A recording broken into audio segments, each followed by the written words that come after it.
Hey, how's everybody doing? And welcome to another exciting episode of the Sports Beat with Richard Holdridge, presented by Georgia Alabama Sports Live. We got week 4 in high school football, and I couldn't think of a better guest to bring on that knows a lot about Alabama high school football. He is part of Hall Tech Sports. That's his Twitter feed. He has a Twitter space where people can get on and talk high school football in Alabama. I actually hopped on a couple of times, and I realized, man, this guy's got so much knowledge about Alabama high school football.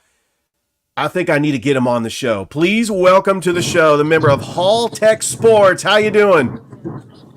Hey, man. How y'all doing, man? Appreciate you for having me on, man. Appreciate your audience, man, for allowing me to talk about Alabama high school football. Of course, I'm on the road now. It's football season, so I'm often on the road during the season, man, going city to city, man, just making sure I capture every moment that I possibly can in a full season, man. So I appreciate you for having me on, Richard. All right, before we talk about your background, how you got into covering high school football in Alabama, just what are some of the things that you've been doing, your experience, and just leading up to the high school football season? And what are some of the things that you have covered? Well, man, it all started, man, I would say 7 years ago. I've been doing this almost 8 years now, but it started way before then. When you come from a football background, a rich history of family playing football at the highest level. I come from a very small town, Maplesville. A lot of people in the state of Alabama know Maplesville as being a football powerhouse. So football is in my DNA. Several family members that have played at the highest level NFL.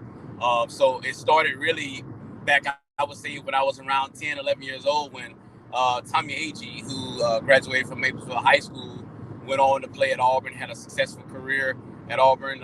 He was the lead blocker, like fullback for Bo Jackson back in the day. So a lot of people who know the game know that name. But he went on to play NFL football, and he happened to catch fire with the Dallas Cowboys in the mid-'90s. And when they won those 2 Super Bowls back-to-back in 94 and 95, of course, when he came back, he was hometown hero. And I can remember vividly putting those Super Bowl rings in my hand. And I knew at that moment that I would be chasing something, the glory, the game, or whatever it may be. I just was chasing that thrill, because what a wonderful feeling as a 10-year-old to have 2 Super Bowl rings in my hand and knowing what it takes to get one of those things, man. It's kind of where the journey started all the way to present day. Absolutely. That is an incredible story. I do want to talk about the Alabama Sports Writers Association. They did their poll after the first couple of weeks. Of course, they had their preseason poll. You've taken a look at it. Is there anything that sticks out to you? I know that they have all the classifications of the AHSAA and including the AISA. Well, I mean, week in and week out, you expect teams to rise and teams to fall, but it's all about that initial poll that I always go by and say, what are the sports writers thinking? What do they see? What do they know that I don't know? It's because it's always a guessing game in the preseason anyway, unless you've been on the ground with 7-on-7 and all that stuff like I have. You kind of get an idea of who's going to be good and who's not. And it's always, you never know until maybe week 2 or 3 to really find out if those teams that you thought were good. But as you see, some of the teams that were ranked number 1 already at week 1 are no longer number 1 in certain classifications. So I expected that to happen in Alabama high school football this year. And I expect more teams to, for the first time ever be number 1 or be at the highest rankings that they've ever had in their school history is because of the game is getting bigger, faster, stronger, quicker in the state of Alabama. And I think that's a universal thing, language that I'm speaking now, not just in the state of Alabama, but across the board. The game of football is just getting better. Well, one thing I've noticed about you when I've hopped on your Twitter space, the knowledge that you have of Alabama football. I mean, of course, we have Central here in the Chattahoochee Valley. They are nationally ranked. I feel like they've got to just play up to their competition. They got to take on teams from Missouri that won 6 straight titles. But I think that they're getting ready to play Smith Station in the backyard brawl. It's going to be a mismatch. I know when we talk about rivalry games, Smith Station has not beaten Central in over a decade. We will be on the call, myself and Thrift Behringer for Georgia Alabama Sports Live. They're moving it to Tuesday or Thursday because of the inclement weather. I know that Yep. we talked before getting on that there are some games that are to be moving to Thursday because of inclement weather. We've got the Lochapoka game there. Lynette and Lochapoka are going to be moved to Thursday. Beulah and Dadeville, Eufaula, Montgomery Catholic. And I know that we'll keep you posted if there's any more games that's getting moved to Thursday. But I do want to talk about just everything as far as the Alabama Sports Writers Association that goes into these polls. We talked about Central probably being the favorite in 7A. We got to talk about 6A.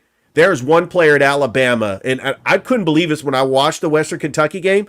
Ryan Williams should be a senior at Saraland right now. He is 17 years old, making an impact for Alabama. I mean, what's the background with Ryan Williams? I know you know a little bit about did he graduate early, or what is a 17-year-old doing playing just at a high impact at Alabama? Well, I mean, for one, what I notice is it doesn't matter age at this point in time. When I referred just a few seconds ago about bigger, faster, stronger, quicker, at this point in time, kids are reclassified. It's because there's nothing more to prove against your peers. Ryan Williams is a special trait. He is a special player, that a generational type player. Same with Cam Coleman. These boys could have played college a year sooner, as you see with Ryan Williams. It's just the game has evolved so much. And a lot of people called me crazy last year when I predicted Central to win it. I predicted that early in the season. Is because it was right around spring or going into the next year. I knew Central roster with Cam Coleman, Rodarius Morgan, with all those guys on that roster. I said you couldn't tell me that team is not going to win a championship. So I went out on a limb and said, "Hey, this team is going to win." Now it wasn't easy, but Central pulled it off last year. Is because of the depth of their roster. Now what happens is teams in that area. I know there's teams like Russell County. You talk about Smith Station. There's teams like Glenwood now on the rise. When you have that level of success, the guys that was third or fourth on that depth chart at Central, they're looking at other opportunities because they may not get their chance. They may or may not get their chance at Central because of the run that they might be on this year. And as I told most of the people from Central, you should want to be in dynasty mode once you win 1 and 7A, is because Thompson set the bar so high for 7A football is that it seems impossible for another team to go on a 3 championship run. Thompson was almost on a 4P. So this is the challenge that I have for Central and other teams that have won, year in and year out is winning, is can you do it again? Can Central do what they did last year again, despite not having the depth and maturity of a deep roster? That is the challenge that I see. I picked them again, Richard, to win it again in 7A, but only because I know this team has what it takes to win a championship. Is because they showed me that last year when they back were against the wall. It's been a while since they won one, so they went against all odds and won it. So I'm intrigued by this Central team, as well as Montgomery Catholic. I picked them too last year to win it way ahead of time. Well, I've been rocking with Montgomery Catholic for about 4 years, but the same thing applies. Can they continuously do what they did against losing guys off your roster that were mature and seasoned guys? That is the challenge for all returning champions, and also for the teams like Central who are, quote unquote, should be in dynasty mode. Yeah, there's no question about that. And Central is in one of the toughest regions in the entire state. If you look at There are 5 teams in the top 10 that are in Central's region: Enterprise, Auburn, Dothan, Carver, Montgomery. One of those teams is not going to make the playoffs. Exactly. A good team is going to get left out of the playoffs. And I publicly said on my spaces, and that's no disrespect to Region 2 with Thompson and all those other teams, but Region 3 by far is the toughest region in the state of Alabama Yes. this year.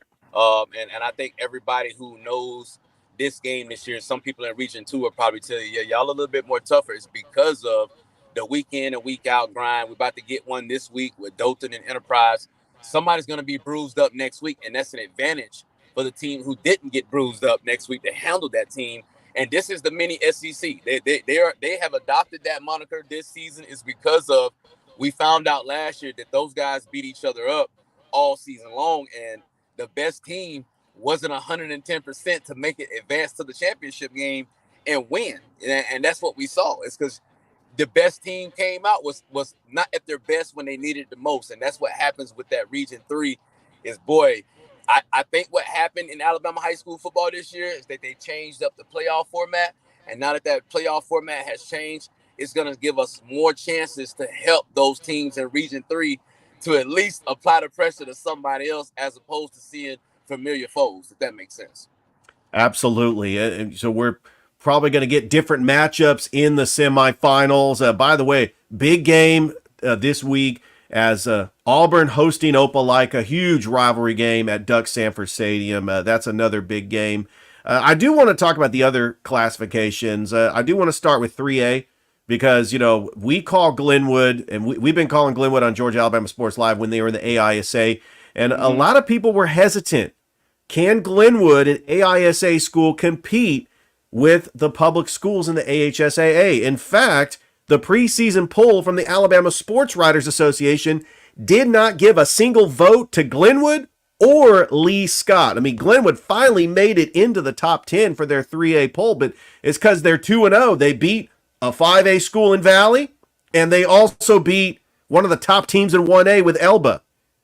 Can a team like Glenwood and Lee Scott, for that matter, because Lee Scott's also 2-0, can any of these teams like Glenwood or Lee Scott compete for a state championship in 3A?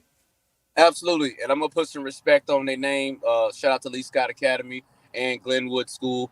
You guys have came into the ASAA and made some noise. Much respect. I didn't have much knowledge about these teams prior to them coming to the ASA, just simply because I wasn't following AISA that heavily, and that's no disrespect. But what happened was I got acquainted with these schools very quickly because you're beating up on teams that I have a lot of respect for, such as Glenwood beating Valley in week 1. When you do those type of things, automatically you get respect. So people are going to look at you and say, hey, look, despite what you may have heard, this team is a high caliber team. And from what I was told by sources and boots on the ground over there is that this team is going to compete in 3A. Now, I haven't seen much about Lee Scott Academy, but there's trophies in the trophy case that's recently won championships. So that's all the thing I need to know is that you understand football. Now that you're in the ASA, you're going to have to earn a little bit of respect over here. And I think that's how it is in this league. And that's not anything disrespectful to those fan bases, to those players, coaches. It's no disrespect. It's that when you cross over and come into this division and play, it's just like Oklahoma and Texas going into the SEC. You're going to have to prove that you belong here, or you got to show us that you can compete in this league. And that's all we ask. We're not asking you to come in and win a championship in year 1 or year 2, but we need to see that we want to. We're not making them rules for them now. Don't get me wrong. But what I'm saying is we would love to see you bring your level of competition that you've done in AISA over to ASA and compete. So we're seeing signs of that. And I have nothing but respect for both of those programs. So again, I think they will do just fine. And we see what Tuscaloosa Academy is doing. They're doing just fine. And I think they will be a championship contender this season, just simply fact, because since they've been in their year 3 now, they have shown all signs of trajectory up the same way they was when they were in AISA. But I don't know much about Glenwood's history and Lee Scott's enough to tell you that I know everything there is to know. But I am intrigued. I will say I am intrigued to everything that they have going on, Richard.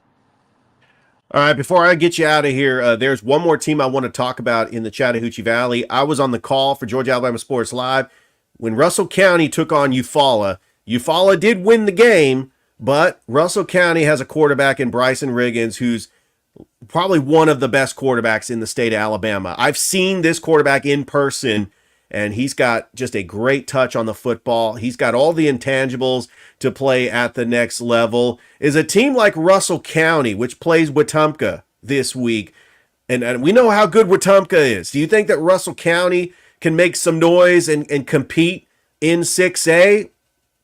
All about growth. I think they could. They're young still.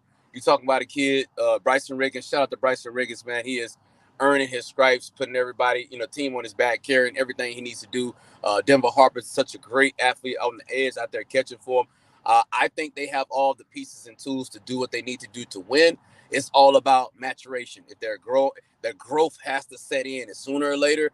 And I feel like if it's not this year, it's definitely next year when they're seniors, this 26 group.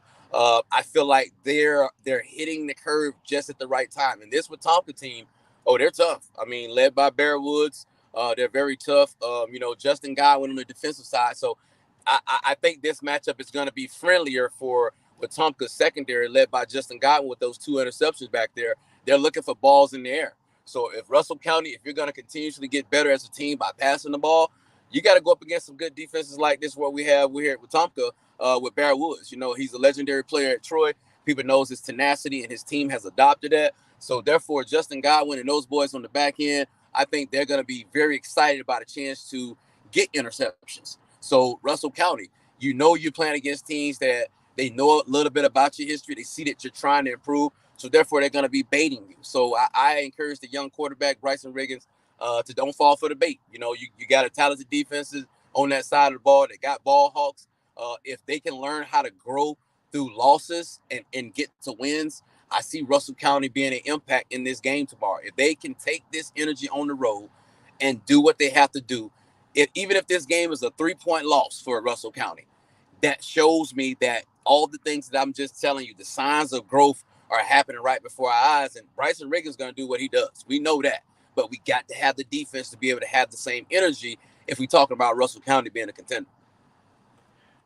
This has been just an incredible show. I appreciate you taking time out of your busy schedule, coming on the Sports Beat and talking a little Alabama high school football as we preview week 4. Before I get you out of here, tell all my viewers how they can follow you on social media and how they can listen to your Twitter space. Oh, absolutely, man. I'm on Halltech Sports 1 on Twitter. I have some social medias out there, IG and Facebook, but I rarely ever get on those. I'm just going to be honest. I'm heavy on Twitter just because that's where all the action is in my line of work. And people know Twitter is 24/7 sports and entertainment, and I live for the sports side of things. And people know I'm very active when it comes to high school football. So definitely, if you want to hear some intel and things that we do every Sunday and every Wednesday at 7:30, you can normally catch us. And after Friday nights, typically 10:30 or so, we try to give live reaction to games. So pretty hands-on with the game. I appreciate you, Richard, for bringing me on. And again, I'm hearing great things about that Opelika and that Auburn game here, that it's a sellout crowd. And I don't know if they moved that one to Thursday, but that would be a key game that I think they might need to get on the horn with and try to change that game before it's too late, because that game needs to have the best field conditions possible, considering the high stakes that is in a rivalry game. Yeah, there's no question about that. That is also the WTVM high school game of the week. As I got word from Tony Reese about the games that got moved to Thursday, and I'll try to keep out on that Opelika Auburn game to see if it gets moved to Thursday. Thanks again, and just a great show. All right, man. I appreciate you. Anytime you ever need me, man, feel free to reach out, man. I help your audience, and I hope your audience come listen anytime they want to. Thank you. Absolutely. Thank you once again for watching the Sports Beat with Richard Holdridge. You could find me on Facebook. I'm also on Instagram, TikTok. You could follow me on the X, or you can catch an episode on Apple Podcasts, Spotify, iHeartRadio, wherever you get your podcasts. Have a great rest of your day, everybody.